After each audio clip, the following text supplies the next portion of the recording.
Okay, good morning, everyone. Afternoon. Every time. Afternoon, even. Sorry. Yeah, this day, that day, what day? I don't know. So we're just going to give it a minute, let the last stragglers join in. Great to see so many people again.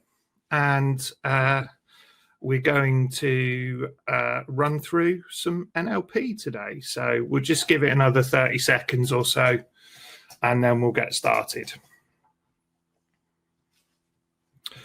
Feel free to say hi in the chat. All my life. Or not, in that case, maybe. Yeah, or not. Yeah. A lot of messages there, folks.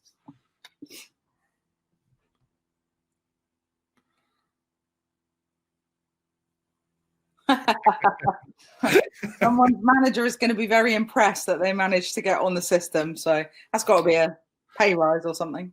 That's definitely a good thing. All right, brilliant. I think probably to maximize the time, and there's quite a lot in this one, we better get started. So good afternoon. I'm Andy Sanford from We Are Lean and Agile, and we do processes. So this is all going to be Lenny today. So Lenny.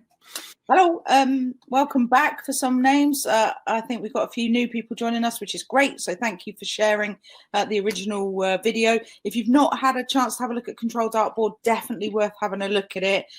Some of what we're referencing today, there is a bit of an overlap between the two models. So conscious as I am that we are limited for time, I don't want to kind of go back too much. So if you've not had the chance to have a look at it, I would definitely have a look on the system and just have a check. So for those of you that haven't seen me before, my name is Lenny Bedian. I am the owner and director of BW Training. We deliver training and coaching predominantly to local government, but increasingly to private sector and other areas as well. So very nice to be back. Thank you.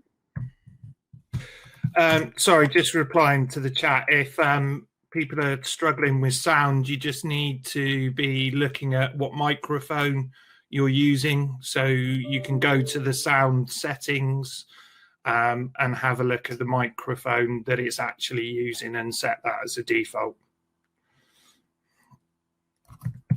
Hopefully that will resolve it. There we go. So just found sound, right click and turn the audio on. Yeah, always an advantage. There you go. That's a good thing. Okay, so just going to crack on. Hopefully people can get their sound sorted there. We're just going to go through a quick overview of the way we're going to do the webinar today. Very similar to the last one. We're going to start with a poll. So first up, same poll as last week. How are you feeling today? And I'm just going to start that one off for you right now. Hopefully you'll see that pop up on your screen, and hopefully we'll start to see some, there we go. We're seeing some votes dropping in. So great, keep voting. Lots of happy people today. Still lots of meh people as well. So next up, we're going to interact with the chat as well. So we have another poll here just to understand your current knowledge of NLP. So let's have a go with that one quickly. And also, after you've done the voting on that one, if you would like to have a say in the chat there, if there's anything in particular you'd like from Lenny in these sessions, then just let us know in the chat there. And same as last time, we're going to have presentations going on, but in the handouts tab, there are a number of handouts, including the slides for this. Lenny will talk a little bit more about those handouts as she does her stuff. And Lenny. Just before we get into the next sessions, I'm conscious because I'm, as I've said before, I'm not really a techno dude. And I'm reminded that last time you guys are about 10 seconds behind us. So this is a live feed. There is a little bit of buffer on it. So I'm conscious that sometimes when we ask a question, we may have moved on before you have the opportunity to answer it. If there are questions as we go through that you would like me to answer, if you have concerns around the descriptions of what I'm talking about, or if you'd like some specific examples or anything at all that is a question that you'd like answering, please do put it in the chat. I'm trying to sort of keep an eye on the chat as well as look at the slides and talk at the same time. So if I miss it and it's a really important question, type it again, because I will do my best to pick up on them. For those of you that were here last time we did this, I do like the interaction. It's really important. So ask questions, throw a grenade in, you know, be difficult. It's great for me because that's what I love to do in a training environment. So it's nice to keep it as real for me as possible. So just to pick up on the topics that we're going to be looking at, we've decided to just go for it and book in a series of stuff. They all link together. There's some really good threads throughout it. So obviously last time we did control dartboard. Today we're looking at the wonderful world of NLP, or a very small fraction of it.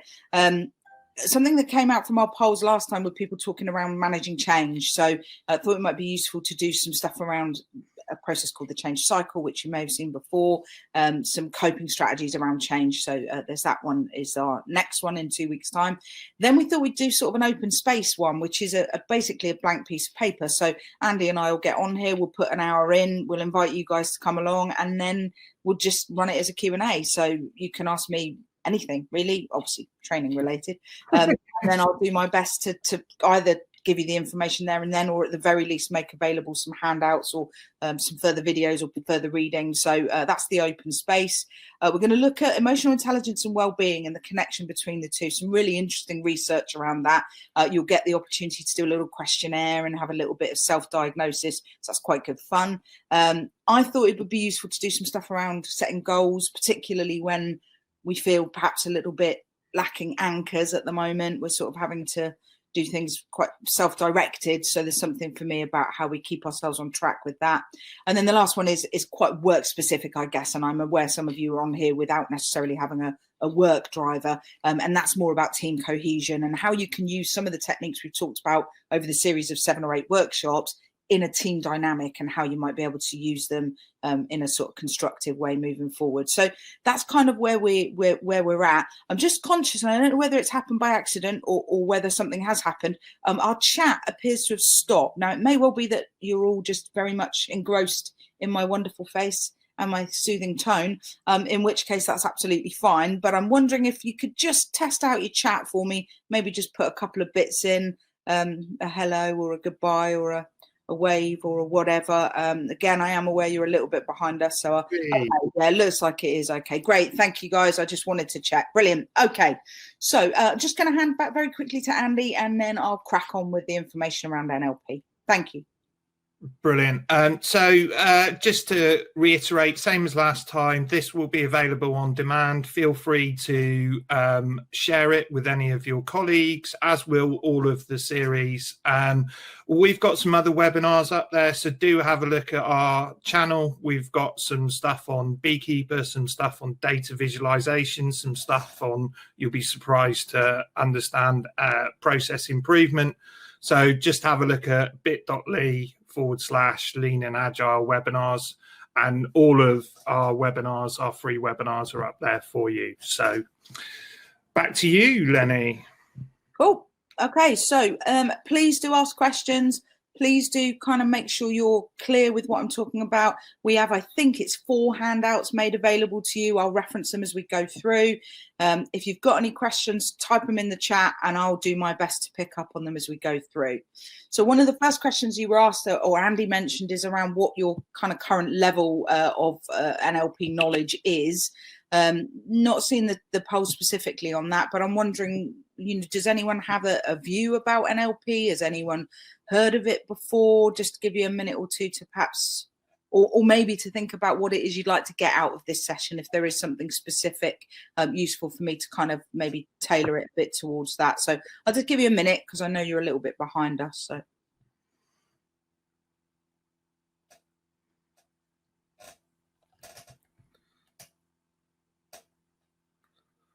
Silence there is golden, isn't it, Lenny? Oh, I think it's so difficult because I think people are possibly just trying to catch us up. I'll go on if as and when I see stuff coming up. So Sally, yeah, great, thank you. Bit of a refresher. As and when I see things coming up, keep typing them, keep putting them in there. I'll do my best. So, okay. A few of you are saying it's about understanding NLP, and that's kind of where we're going to start. We are doing a very, very small element of NLP. There's a lot of people, I can see a friend and colleague here talking about having done it herself and how it can help you focus and be so positive. I got into NLP whilst I was working at Torbay Council, long time been a trainer, many, many years, sort of dabbled with coaching, but never really got into it formally. And got the opportunity fortuitously to do an NLP practitioner course, which was a 12-day program. And it absolutely blew my mind. I've never known anything like it. And it's one of those things, it's linked to cognitive behavioral therapy, it's linked to emotional freedom techniques. So there's, you know, you could argue, and I have had many a discussion with people, you know, how much of it is based in science, how much of it is based in fact. And there's a bit of me that kind of goes, well, perhaps not. Perhaps not. What I would say is, as a practitioner, as someone using coaching in both training, NLP in both training and coaching every single day, you can't argue with what you see happen when people get the concepts of NLP. It's very much about encouraging people to take responsibility for what they're doing, how they're doing it, and the reality that they're creating. So yeah, lots of stuff here around well-being, using it in relationships, communication. There's tons of stuff around it. So I'm going to do my level best in 40 minutes to give you as much of information as I can. Part of one of the handouts, or actually apologies, towards the end of the slides, there is a reading list suggestion. And also to say that this is but a taste of what we do with NLP. Usually if I'm doing this model as part of an NLP program, it takes me half a day to go through this model. And we're going to whip through it in 40 minutes. So you're not going to get everything, but hopefully you will get a flavour for it. And if you find it even vaguely interesting as I do, you'll want to find out more about it. So let's get into what NLP actually means. I think the big thing for me is, this is one of my favorite quotes. There is no such thing as reality, only our perception of it. The reality is the reality we create. You can go to a meeting, can't you? 4 of you go to the same meeting. 1 of you comes out and goes, what the hell was that all about? 3 of you come out, that was amazing, loved it, it was brilliant. Well, what's different then? Well, what tends to be different is the view that that individual has, or the other individuals have, on what was happening, on how it was received, on just basically their reality of the situation. So Becky Mallory, NLP for Rookies, highly recommended. It's a book I reference later on, but it's a really interesting one. And I love that quote, you know, actually, what is my reality? What am I creating for myself? And we'll go through that in a bit more detail. So often people ask me, what does it mean then? It's one of those kind of acronyms, but not necessarily one we perhaps understand the kind of nuances around. So as you'll see from this slide, NLP stands for Neuro Linguistic Programming, but I want to go through each one kind of separately so we can separate them out. So neuro relates to the brain, kind of how we produce our results. So we take in information all the time, and we're going to go through some stats around it, which will blow your mind, I'm sure. And we're constantly processing sensory information. What we need is our brains need to make sense of that information. So it needs to kind of make logical, kind of rational certain things. But there's a huge amount of information coming in. So fantastic as our brains are, there comes a point at which our brains will go, well, this is just too much. I'm just dealing with too much stuff here. And there is a figure around what we're able to deal with, which I'll cover off with you later on. So the neuro bit of Neuro Linguistic Programming relates to our thinking, our brain, our processing kind of way in which we go about doing things. Okay. So that's the neuro bit. Linguistic, how we communicate thoughts to ourselves and to others. As a coach, you don't know what someone's thinking because you don't know. You never know. And in fact, arguably forget as a coach. In life, you don't know what someone's thinking. What you absolutely can get a sense of from their language is what they're thinking.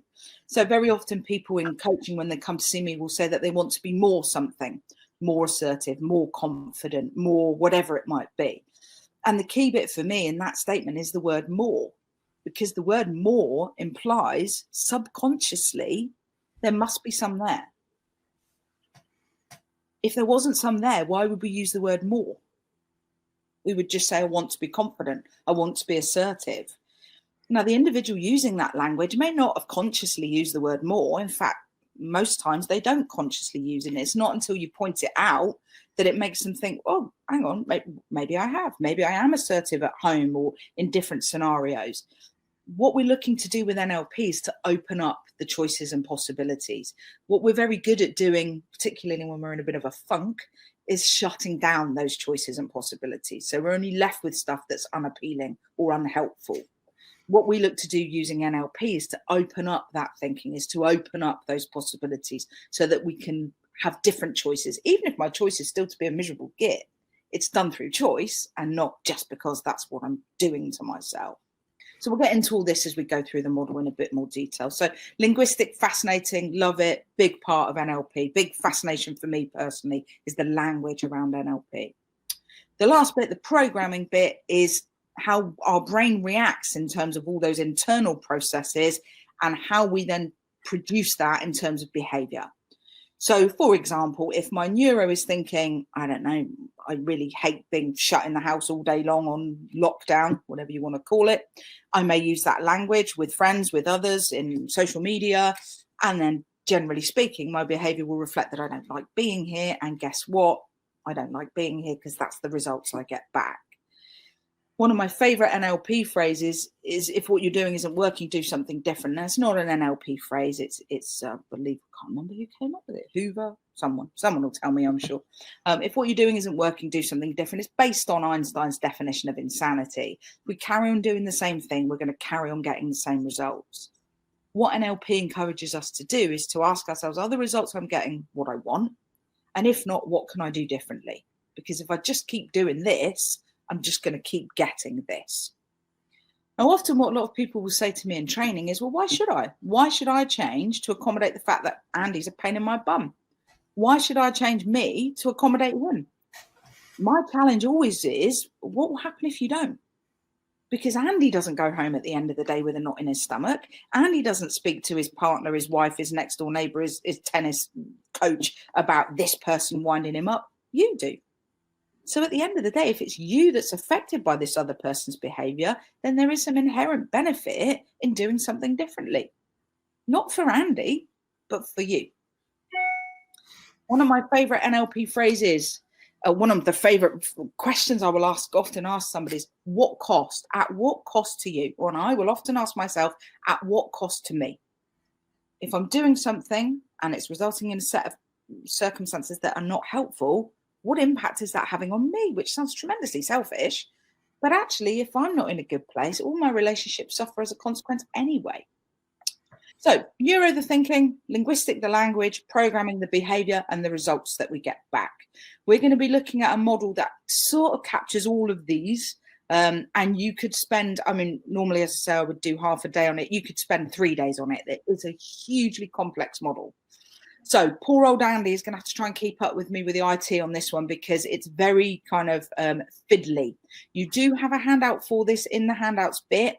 If I could ask you to kind of avoid the temptation to look at it for now, because then you'll be distracted by that and you won't be listening to me. But you do have it. So you've got that as a resource ready.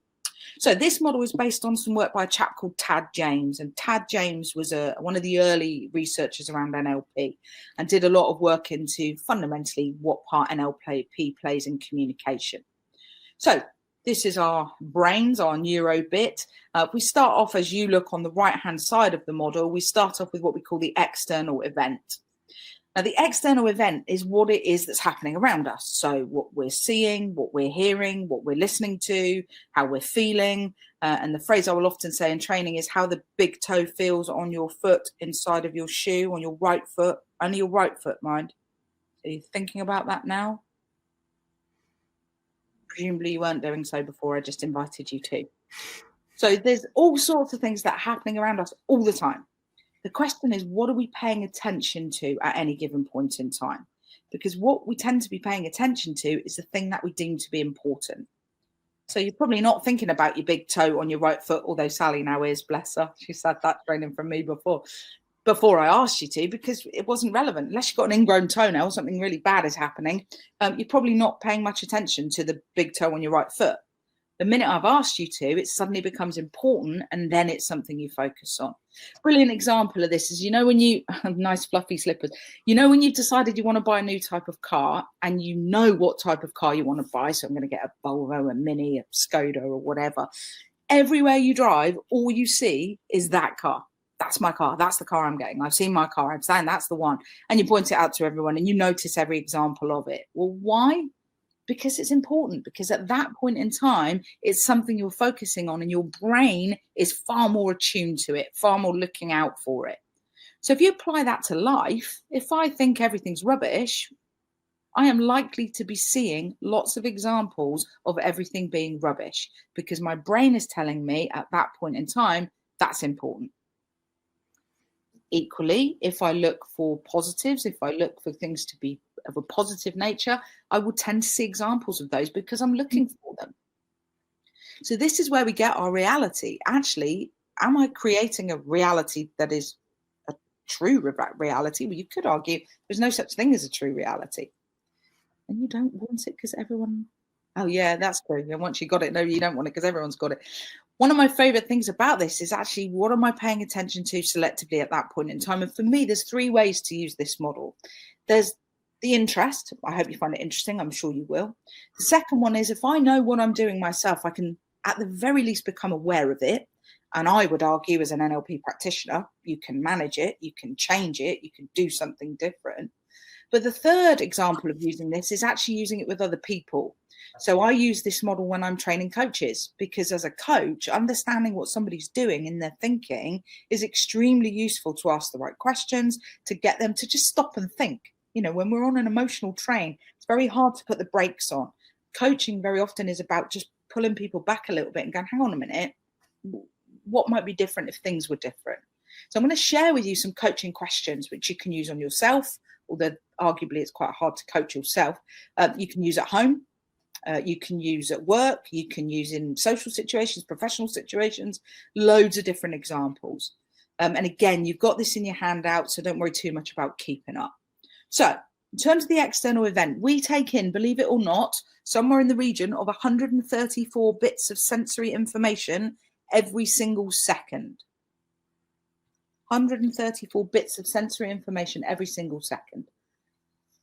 Now, in terms of managing that amount of information, our brains are going, I don't need to know that someone in a blue coat just walked past my house. I don't need to know how the big toe feels on my right foot. I don't need to know that there's 47 Volvos of the same colour that I'm going to get. I don't need to know, believe it or not, that the outline of my nose is permanently in my line of sight, as is everybody's. The shadow of your nose is always visible. You don't notice it because you don't need to notice it. It's not important, it's not relevant, and it's too much information.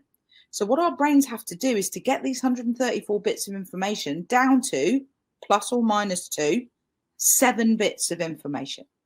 So on a bad day, I've had no sleep, I've got backache, and I've got a ton of work to do, minus 2. I might go down to 5 bits of information.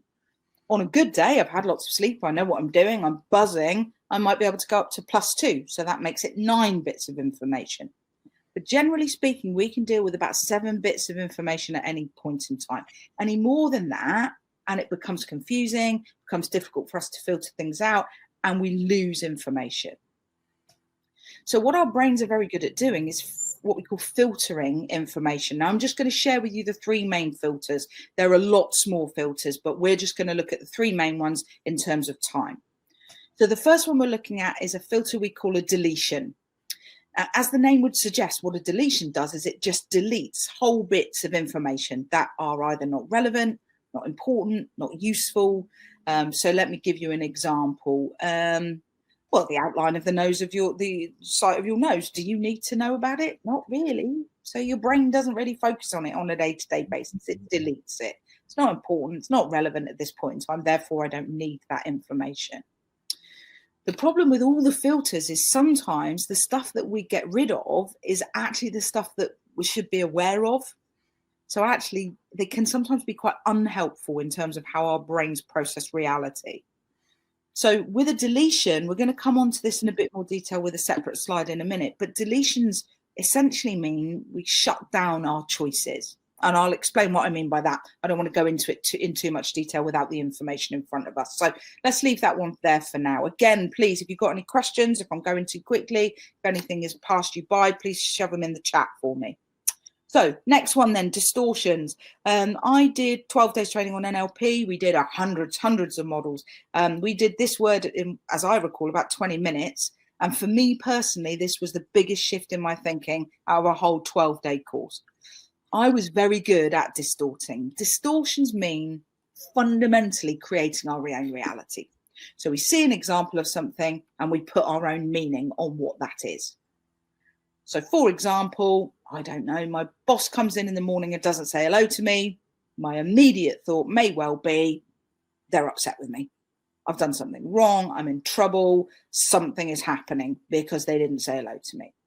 And that may well be true. That may well be the case. It could also be that they didn't say hello to you because they saw you were busy working, or they had 1,000,001 other things on their mind, or they have many other things going on, and saying hello to you is not high on the... In other words, it's how you view and what meaning you place on that behavior that makes it real. So how do I stop myself doing that? We've got some brilliant techniques on that. So again, we've got a slide for that. I'll come back to that one. Yeah, I've just had a comment in the comments bit about the deletion equals the dump valve. That's exactly it. It is that kind of, I don't need this, not relevant, I'm going to get rid of it. The problem is sometimes the stuff we dump is really unhelpful. And I'll explain that when we get to the other slide. So deletions essentially get rid of information. Distortions, I see something and I put my own meaning on it. The main of the three that we're looking at is something we call generalizations.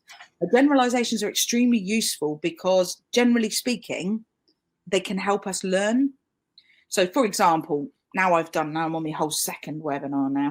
I generally know how this stuff works. You know, you press a button, you sit in front of it, you change your t-shirt about 4 times just to make sure it highlights your face. That's generally how a webinar works. And now I'm an old hand now. Generally, I know. Now, the problem will be the minute anything goes wrong, I won't have a bit in my brain that goes, I know how this works now. I know how this works, because I don't know how that works. So generalizations are a really good way of us learning something very quickly. The problem is sometimes the stuff we generalize is stuff that is not necessarily based on many experiences, but maybe based on 1 or 2, and we create a rule that might not necessarily be the truth or might not necessarily be the case. So I will cover that off with you in a little bit more detail. Really interesting, and I obviously won't reveal too much here, but to see people commenting about, yeah, I've got a person like that in my life, and they are a bit standoffish, so they are a bit like this. It's great that you're having that thinking, because the bottom line is are they doing what you think they're doing, or is this just a reality you've created without any evidence? You could argue you're just creating a reality with absolutely nothing in which to no foundations in which to base that reality. So we'll go through that in a sec, but thank you for sharing. I appreciate that. So I always think of the filters as kind of like our sieve, like a colander. So all this 132 bits of information, 134, come into my brain. My brain then goes through a generalization, a deletion, and a distortion process, as well as many other filters which are on your handout, but we haven't got time to cover today. And what I'm left with is then the salient 7 bits of information, plus or minus 2, 7 bits. And what they do is they then form what we call an internal representation. Now, an internal representation is essentially how the information we're left with then forms itself in our minds. And there are actually 6, but 4 main ways that information can represent itself. So we can have a preference around something we call being visual. So we can have a visual preference. So those of you that perhaps are, I don't know, if you're going to buy something in a shop, you picture what it will look like in your house. Or if you are reading a map, do you prefer to look at the map or do you prefer to hear it? So those of you with a visual preference, and what I've put in the handout is a questionnaire that you can find out what your representational system is. So, for example, if you are very visual and you're communicating with someone who's not visual, you're going to want to see them because you're visual. If they're not visual, they're not going to be bothered about seeing you. So understanding where the differences are around people's representational systems can be extremely useful for building rapport, maintaining good communication relationships. So it's definitely worth having a look at that one. The handout's in there. It's got all the information you need. We can also have what we call an auditory preference. So I guess, as the name would suggest, it's what people hear. So people with an auditory preference, they like to kind of bounce ideas off people. Often there'll be people who talk out loud to themselves because they kind of need to hear it. Someone with an auditory preference, very much about how somebody sounds. So if your tone of voice is a bit off or something doesn't sound right, that will be a kind of auditory preference. People with a kinesthetic preference tends to be more feeling. So kinesthetic is not just emotionally feeling, but tactile too. So people with a kinesthetic preference, if they're buying something, will often sort of feel the material and just want to feel it, and very sensory, very kind of activists in their nature. So they like to have a go, just see how it feels. And the last one, self-talk's a really interesting one. Those of you with children of school age will probably have heard of VAK before. Visual auditory kinesthetic is big in schools now and has been. The self-talk is an interesting one because that tends to get added on more later on. The self-talk is something we call auditory digital. And auditory digitals will tend to want to make sense of something. So the way in which they do that is they internalize their thinking. So someone with an auditory digital preference will have a whole conversation in their heads that they will swear blind they've had with you, but they've never actually done so because they've just done. I'm going to guess, Mr. Sanford, there's an element of that with you. When we get into things like what professions sit around some of these preferences. So the self-talk one, IT, technical type work, because it needs to make sense. It needs to be logical. I have to make sense of it and figure it out. So someone with an auditory digital preference, if your partner has ever said to you, or your significant other has ever said to you, you haven't told me that, and you go, yes, I have. I would argue if you're auditory digital, they're probably right. Because auditory digitals, they will just swear they've had a real conversation that never actually left their minds or their mouths. So it can be quite useful because if you know that about someone, you can sort of, and I would do these with your teams, do these with your families, get people to do the questionnaire because it just helps. I don't have to say you're being rude. I can say, have you done this in your head and not told me?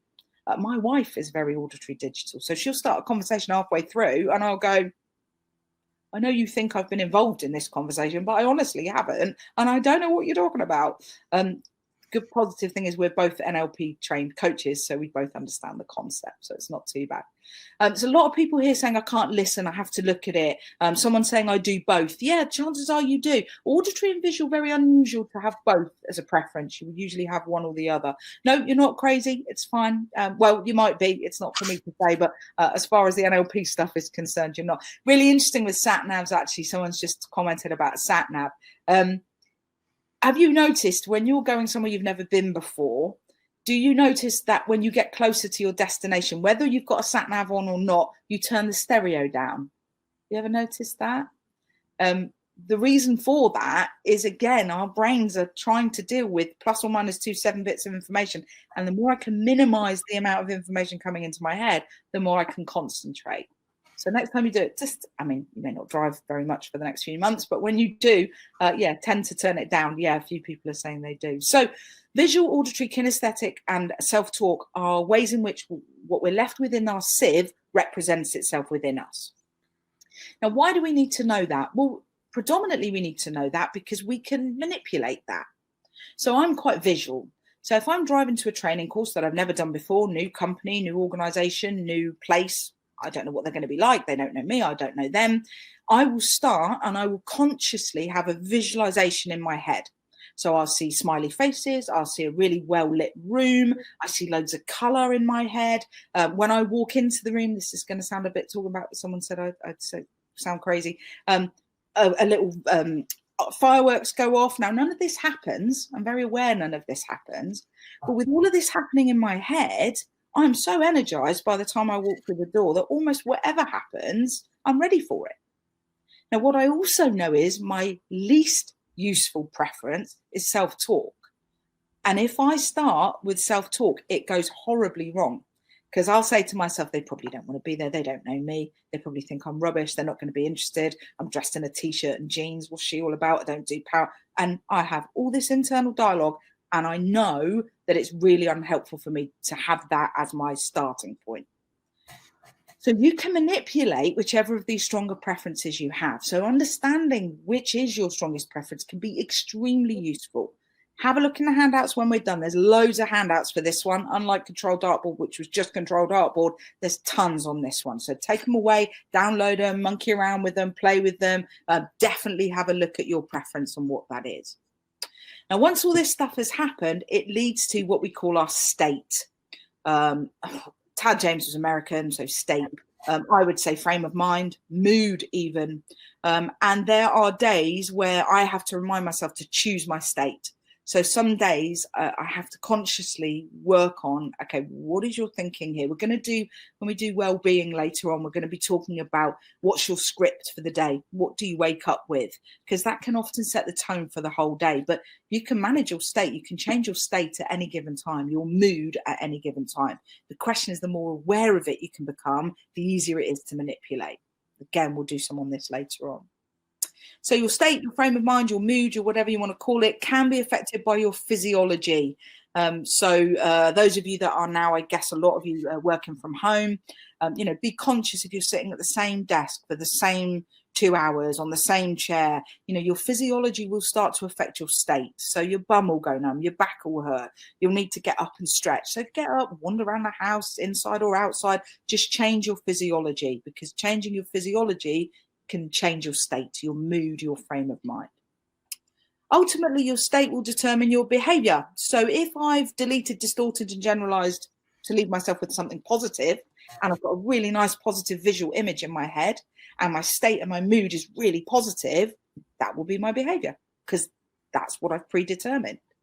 If I've done the opposite, and all I've left myself with is rubbish, and I have a really dark, dingy, unpleasant visual representation, and my mood is terrible, and my back hurts, and my head is pounding, then that will tend to be reflected in my behavior as well. Ultimately, your behavior will determine the results that you get. So what NLP will say to us is, if the results that you're getting are not the results you want, what are you going to do differently? Because if you carry on doing what you've always done, there is a very strong argument for you will continue to get what you've always got. So the bit for me with NLP and why I love it is you can take or leave it. I can choose some days, as I shared with you on my Control Dartboard session, to be a right miserable git. And that's absolutely my choice. And I am a human being. And some days I just want to be like that. But what NLP has allowed me to do is to recognize how I'm doing it. And more importantly, how to undo it. Because actually, I would argue it's not helpful, the impact on me and those around me, to be carrying anger, frustration, anxiety, all of those horrible emotions physically and emotionally, well, certainly physically and physiologically, have a huge impact on your well-being. There's tons of research around it. So at what point am I going to start to say to myself, you're not being helpful here, you're not helping yourself, this is not useful, how are you going to do it differently? Well, part of that is understanding, if I'm deleting, if I'm distorting, if I'm generalizing, how do I get myself out of that? How do I stop myself doing that? So we're going to share some slides with you now, which is about each of those broken down into a little bit more detail. So we'll start off with deletions. So again, you'll have all this in handouts, so don't worry too much. I just want to make sure the principle makes sense. So deletions tend to be characterized when people use N''T language. So by that, I mean words like can't, isn't, won't, shouldn't, mustn't. Anything where you have that N''T in the phrase itself is a linguistic deletion. So if we could pop that up, Andy, just so people can see those words, that'd be great. So these are the sorts of words we're talking about. Now, what that means is we're limiting our choices. So, for example, if I say I can't do webinars, can't do webinars, can't do them. What I'm leaving myself with in terms of my deletion is the only bit I'm leaving myself is with what I can't do, because in my head, I'm deleting the other possibility. So a deletion essentially means what you're getting rid of is the opposite of what you're thinking or what you're saying. So so-and-so won't change their behavior. What am I deleting? The possibility that they will. I can't do a webinar. What am I deleting? The possibility that I can. What else have we got here? Mustn't, shouldn't, isn't. Anything that is the opposite won't work. How many times I've heard that go into organizations and straight away I get told, well, it won't work. Well, what are we deleting? The possibility that it will. I'm not suggesting we should go into everything going, it will work, everything will be amazing, this will happen. There's a brilliant author I may have mentioned to you last time, a guy called Damien Hughes, and he talks about an experience he had with the British Lions. And his mantra is very much positive mindset, very based in NLP. There's loads of NLP principles in it.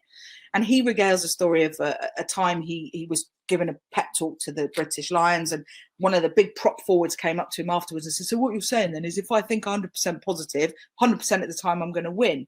And his response was, well, no, you can't guarantee positivity from positive thinking. What you can guarantee is negative thinking will tend to lead to negative outcome. So it's not saying be naive about what's doable and achievable. What it is saying is, how is your thinking affecting your belief of whether or not you can do something?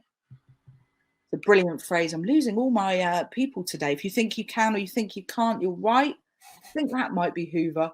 I get confused. Henry Ford, I think that one. Ford, yeah. Yeah, if you think you can or you think you can't, you're right. And it's so true. So how do we get ourselves out of it?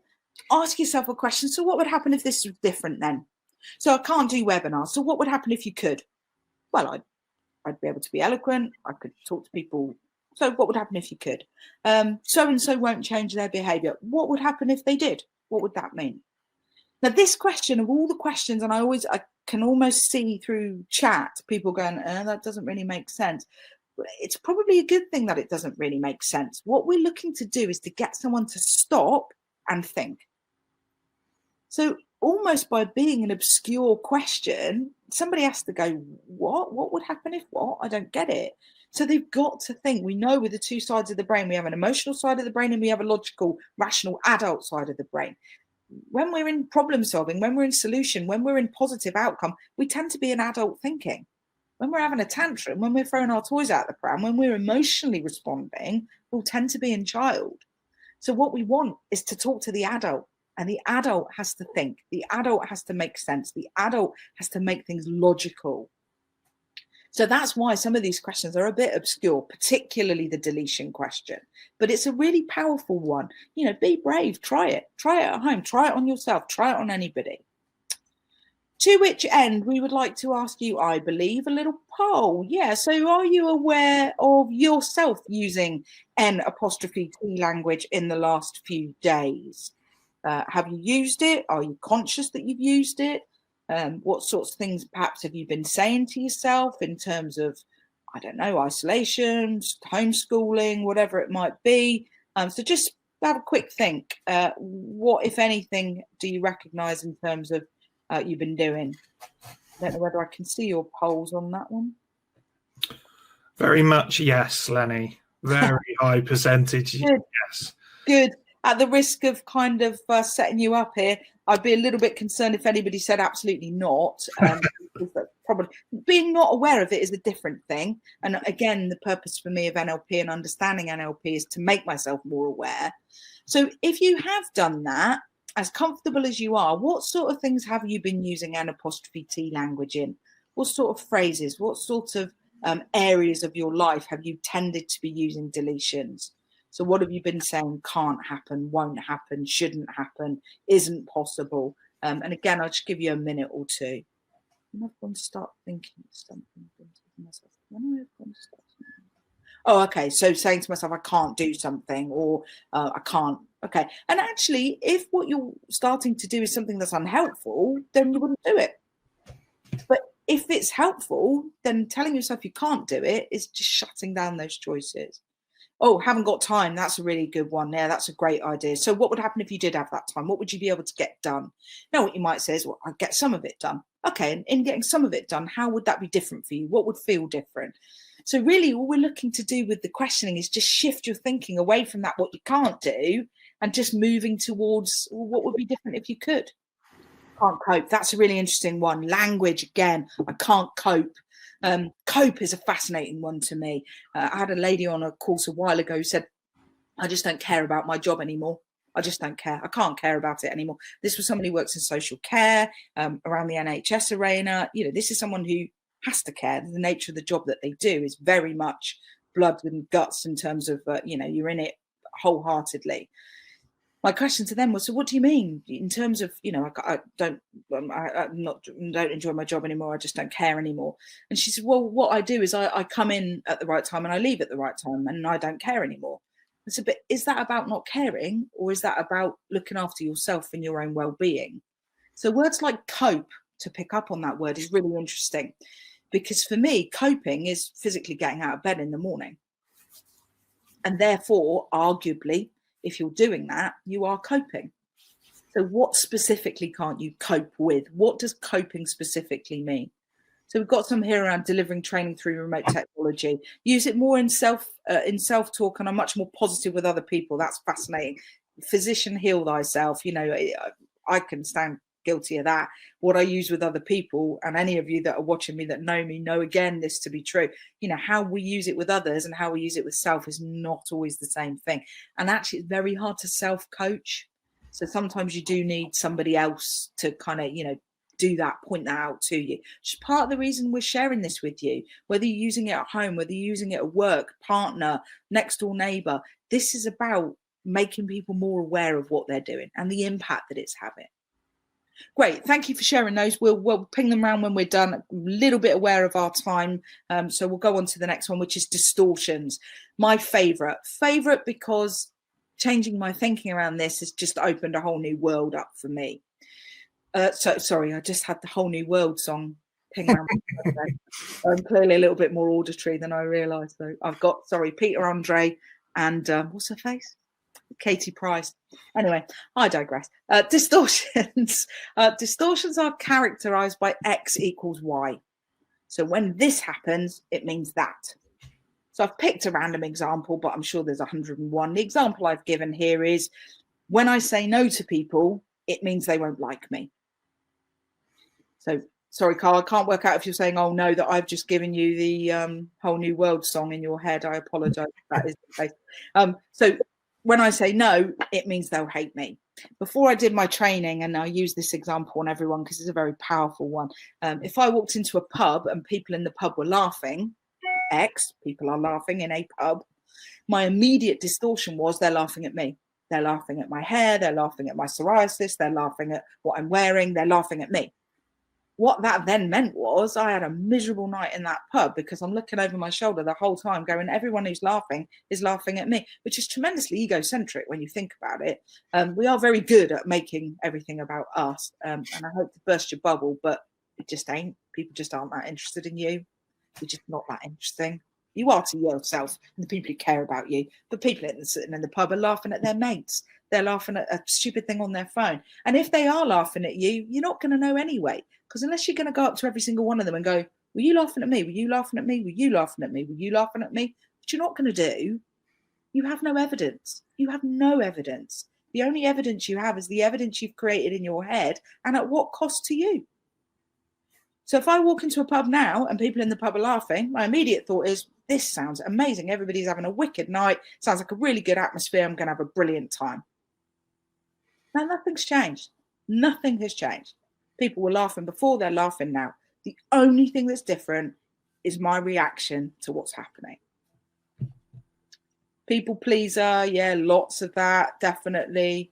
Okay, there's a lot of people saying this is the key. This was the key for me. Distortions for me are enormous. And people say to me, and I understand why, you're very naive then, Lenny, because if every behaviour that people exhibit, you're looking for a positive outcome from, it's a very naive way of looking at life.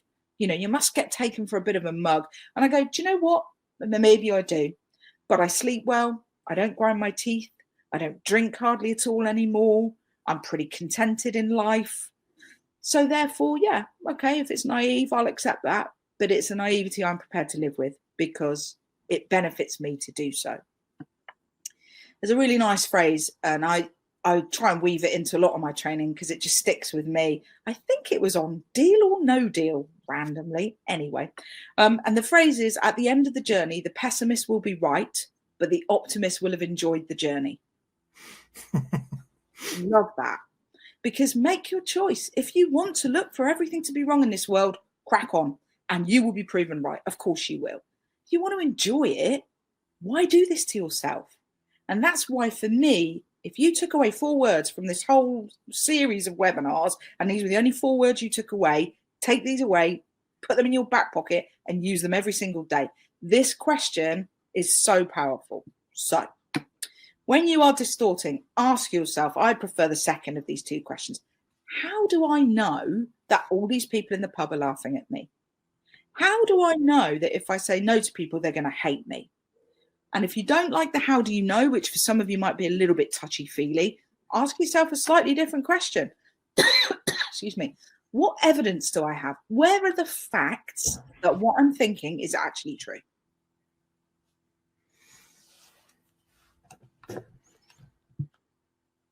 Because there's a strong argument for, if I don't have facts, the only reality I'm creating is the one in my head. And how helpful is that to me? How helpful is that reality? Because you're responsible for your reality. Nobody else is. You are. And if you put it in there, you can take it out. You just need to understand, what have I done? How have I created this? So, deletions, distortions. Last one then, generalizations. Oh, sorry. Apologies. Yes, we have another poll for you. Are you aware of this one then? Have you been using phrases like, I don't know, when I say no to my neighbours for their shopping, they're going to think I'm a moody git. This one probably possibly a little bit more tricky to notice, but definitely one I'd like you to have a think about. And if you have done it, share it. Share it again with each other. According to who? Yeah, that's a nice one that someone shared here. I use according to who. It works well for me. Sally has just quoted one of my quotes back at me. What the thinker thinks, the prover proves. I love that phrase, one of my favourites. We were going to do a whole session on that, but actually it links quite a lot of other stuff. So if you want to look it up, I can't remember off the top of my head. Sorry, I don't know what's going on with me today. Names have just gone. What the thinker thinks, the prover proves. If you type that into Google, there's a ton of really interesting research around it. Actually, when I think something to be true, I seek to prove it. So if I think things are bad, yeah, sorry, Laura's just commented on CBT. Yeah, these are NLP techniques correlate to cognitive behavioral therapy, emotional freedom techniques. They're actually based in, the original work is based in some work by a lady called Virginia Satir, who was a hypnotherapist in the 19th. So definitely worth a look into the background. If anyone wants to contact me, I'm on LinkedIn. You've got my email address. If you want any kind of direction around where to go with this stuff, by all means do contact me. I also know some really good providers of NLP training. That is to get yourself a qualification. I do a lot of training around NLP, but I'm not an accredited centre, so can definitely point you in the direction of that. So. Okay, let's go on to generalizations then. I'm aware that you haven't necessarily had the chance to share in the chat yet, but hopefully you're thinking about these for yourself. Generalizations, as I've said already, are good ways for us to learn. So that's what the first statement says. They're a good way to make general. So I always use the example of a door. So if you get to a door, generally speaking, there's a handle, there's a knob, there's something, twist it, turn it, push it, pull it, door will open. Generally speaking, I know how a door works until I have to go to a hotel and use a credit card to break into the door. What is this all about? What is this? Then you have to remember to put it inside the little thing on the inside of the door.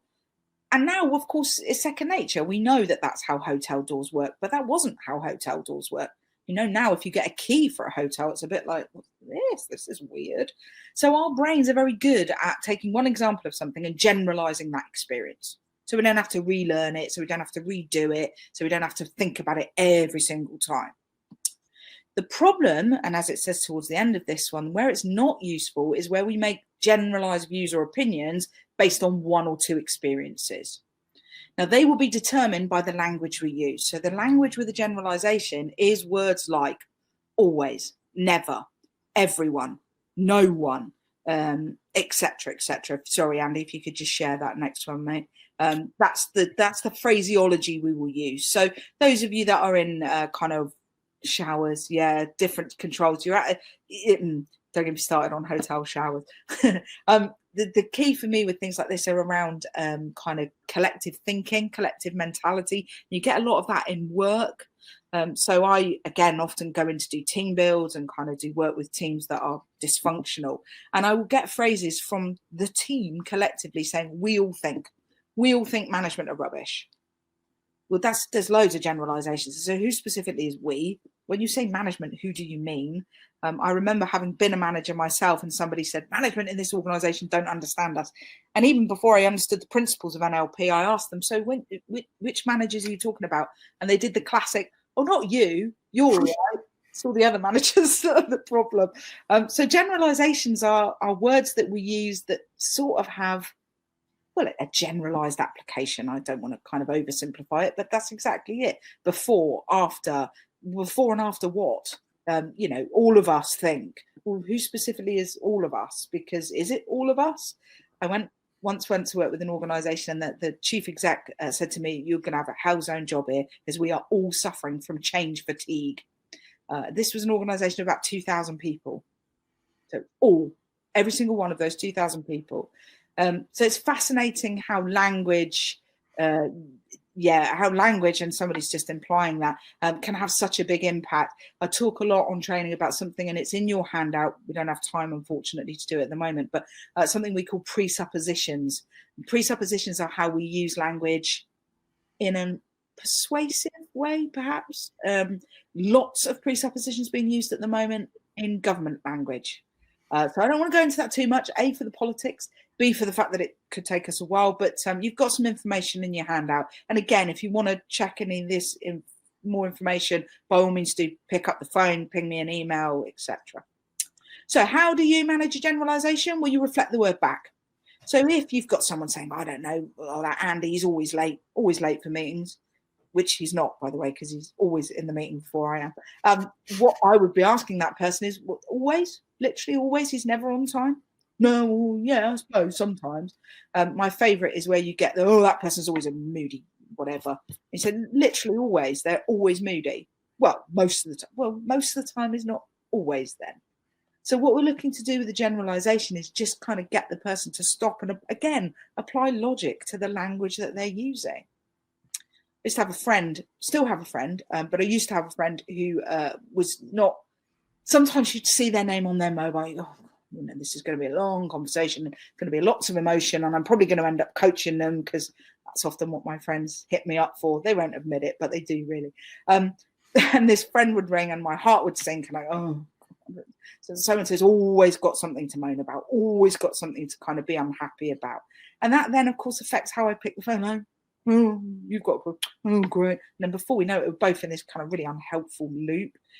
So two things I did. Firstly, I changed the ringtone so that their ringtone was really cheerful, because that changed my thinking. And secondly, I would say to myself, actually, they don't always moan. They moan a lot, but they don't always moan. And it just gives you that little millisecond in your thinking to just make a different choice. A few of you have referenced this sounds a lot like CBT, absolutely a lot like emotional freedom. For me, it's as simple as there's a situation and I have a reaction. The bigger the gap I can put between the situation and the reaction, the better choice I'm likely to make. The more I react, the more I'm helpful. And that's why this model, for me, links really well with control dartboard. Because if I can apply control dartboard to just stop that train of automatic thinking and then ask some of these questions, that's double power, that's double trouble, that's doubly helpful. So generalizations. I think we got another poll on this one. Yeah. So are you aware of having used always, everyone, no one, never, every time I try and get this computer to work, it takes 20 minutes to boot up. There you go. I could never go vegan. That's a really interesting example. I could never do X, Y, Z. I'm always the first one. I'm always the hardest worker. I never get to find out. And just a couple of minutes, have a think. I would definitely suggest that you've got some information there. So have a look. Share some with us.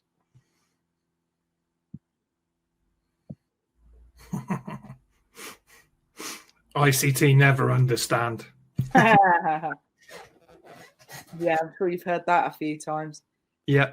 It's interesting actually. I get that a lot with social workers and business support. So again, I get a lot of that. Well, if only they just don't understand what we're doing. Well, who is they? How do you know they don't? What evidence do you have? What would happen if they did? This just language for me is fascinating because I often describe it as we're a pie. Apologies, you can tell where I get my analogies from. Life is a pie, and language is just the crust of the pie. It doesn't tell us anything. It doesn't tell us what's sitting underneath the pie. Am I getting steak and onion? Am I getting chicken and mushroom? What am I getting? But actually, if you start to dig below that surface, below that language, then you'll get an understanding. Then you'll get to, words like I can't cope. It would be easy to go, it must be terrible. That must be awful. You can't cope. Actually, what does coping mean? How do you define cope? How will you know when you are coping? Otherwise, it's just language. It's just unhelpful rhetoric. Okay, maybe that we're a bit behind. It may be that you're thinking rather than sharing. I know we've had a few. And again, I'm a little bit aware of our time. So just in terms of a kind of final thought, and that this is about as rushed as I've ever done this model. So apologies if it feels a bit kind of scattergun. But I wanted to leave you with a thought that I always think is a version of it that sits with me. So a man is but a product of his thoughts. What he thinks, he becomes. You think you can, you think you can't, you're right. And the more one of my favorite analogies that I often use on training is you are your best resource. Absolutely, without question, you are the most powerful resource you have at your disposal. Unfortunately, you can also be your own worst enemy. And for me, what this model is about recognizing what am I doing and what is it resulting in? And if it's resulting in me being miserable, but I'm okay with that, be miserable, be okay with it. But at what cost to you? At what cost to those around you that love you? At what cost to your mental health, your well-being, etc.? So we're going to build on some principles. These were some of the series as we go through. But there is a slide for some further reading. There's loads of stuff out there on NLP. One of my favourites is NLP for Dummies by the Lynn Cooper series. All the For Dummies series is great. Coaching for Dummies, Management for Dummies, Change Management for Dummies, loads of stuff on it. That's just a snapshot. There's tons. So again, if you want to contact me for any information on further reading and also training, be that, qualification type training or just kind of informal stuff. And the last one I think is around just saying thank you. Thank you again for being here. Not quite sure of our numbers today, but I know we added on another 50 people from last time. So thank you for sharing it. Please continue to do that. You'll have the stuff to download. It's yours. If you want to connect with us, if you want to kind of check us out, LinkedIn, Facebook, etc. I would just emphasize the feedback. Businesses at the moment, we stand or fall in on our reputation. So if you've got any views, good, bad, indifferent, please do share them. I'd love to hear them. I think that's me, Andy. So over to you. Thank you, folks, for joining us. I'll just hand back to Andy very quickly. That's brilliant, Lenny. Thank you so much for doing these. I think it's brilliant. We've got a mix of our customers and our connections, and just throwing these on, I think, really hits the mark at the moment. So that's great. You've also made me think how clever S Club 7 were in promoting their parties. Oh, there is absolutely no party like an S Club party. Exactly. You are so something, if someone's interested, if anyone's interested, we have another webinar with Beekeeper going on next Tuesday. Feel free to go and have a look. Beekeeper is a tool for enabling organizations to communicate better with their workforce whilst it's dispersed. So really good. Have a look if you're interested. You'll have it in the packs. And thank you very much. And see you in a couple of weeks. Yeah, see you in a couple of weeks. And, keep that feedback coming in and look after yourselves. Stay safe and see you next time. Bye, folks. Thank you.